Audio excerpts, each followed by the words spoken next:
kita ditinggali buku dan kitab yang jika kita membaca akan saling klaim, saling olok-olokan, saling merasa benar, tapi abstrak, kita semuanya nggak tahu.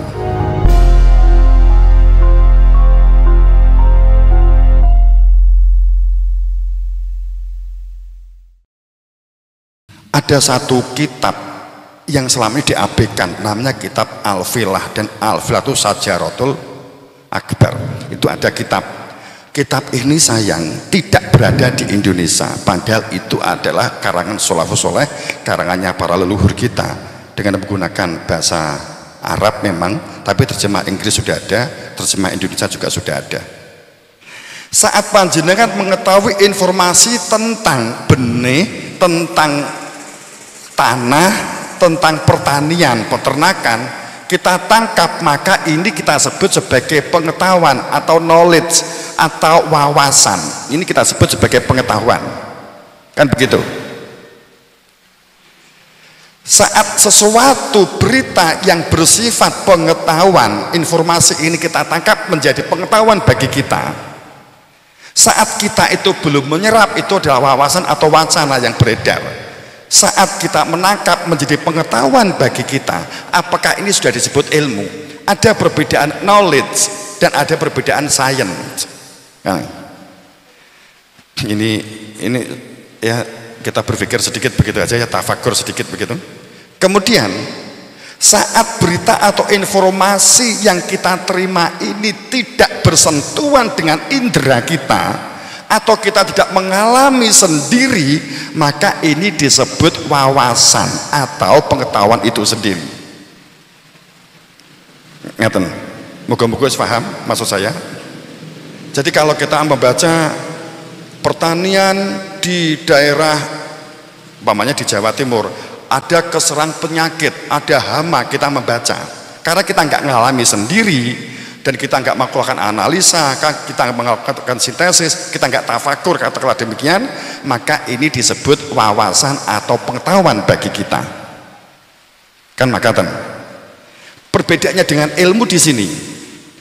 Pada saat orang itu pengetahuan, memiliki pengetahuan, semakin banyak pengetahuan pertanian, pengetahuan tentang hama, pengetahuan tentang makanan, tapi dia tidak pernah bersentuhan. Sawah yo nggak roh, jenenge tikus yo ora roh, maka ini adalah pengetahuan. Ini efektif untuk keren. Ini kategorinya pintar.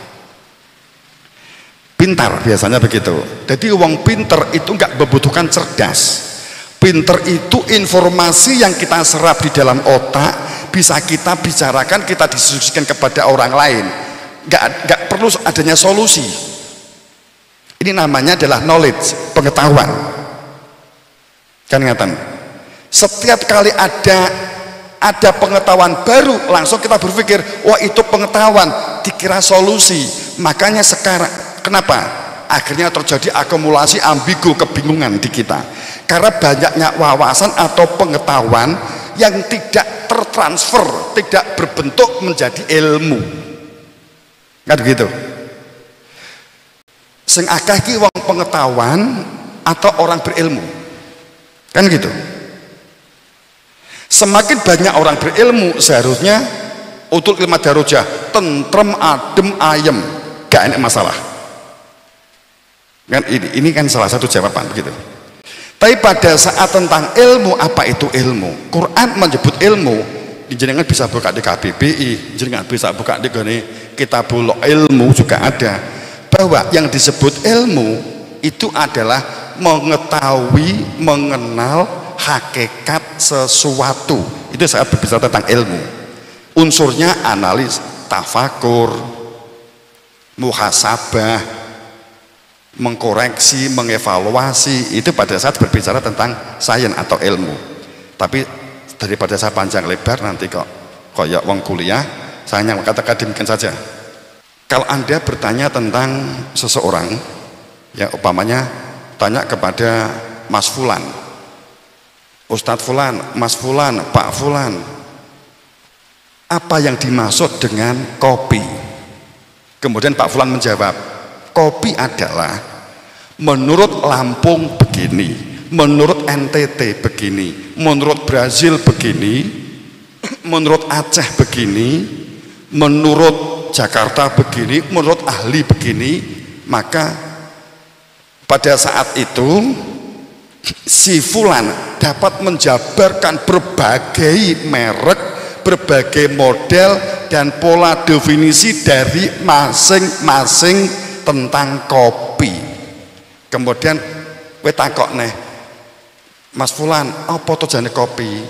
Menjabarkan lagi, saya ingin kopi. Ya tadi itu, kopi adalah kalau Aceh begini, kalau Lampung begini, NTT begini, Brazil begini, kan gitu. Padha karo bal-balan wis, bal-balan. Bagaimana bal-balan yang baik? Menurut Brazil begini, menurut Eropa satu, Itali begini, Jerman begini, gayanya begini. Oh pinter banget nguraikan, tapi kon nyaduk bal gak iso. Lah sekarang masyarakat kita sing akeh ngono kuwi apa pemain bal-balane yang banyak. Biasanya nek komentator kuwi wong jenenge ora nyekel bal ya penak wae ngomong kan gitu kan. Nah, yang banyak ini knowledge atau science, ilmu atau amal, kan begitu yang banyak. Saat seinformasi itu tidak bersentuhan langsung, maka itu adalah wawasan. Maaf, beribu maaf, beribu maaf. Jadi saat kita berbicara, angkat coba wawasan, saat kita berbicara tentang supaya ambigu nggak tinggi, sholawat, kita ngomong adin, kita ngomong surga, kita ngomong neraka dengan berbagai wawasan. Cara masuk surga menurut A begini, menurut B begini, menurut C begini. Ditanya lagi menurut buku ini begini, menurut buku B begini, menurut buku C begini. Kalau orang tahu, Bu, tolong saya buatkan kopi, tungguin 5 menit kopi ini teko. Nggih. Tapi nek kuwi engko sing Bu, kula butuh kopi. Kopi pundi Mas? Aceh begini, Lampung begini. Wis monggo Bu kopi. Lah iya mana? Terus dikai tulisan. Jawabannya adalah selalu menurut A, menurut B. Kalau orang tahu persis itu tidak akan kebingungan.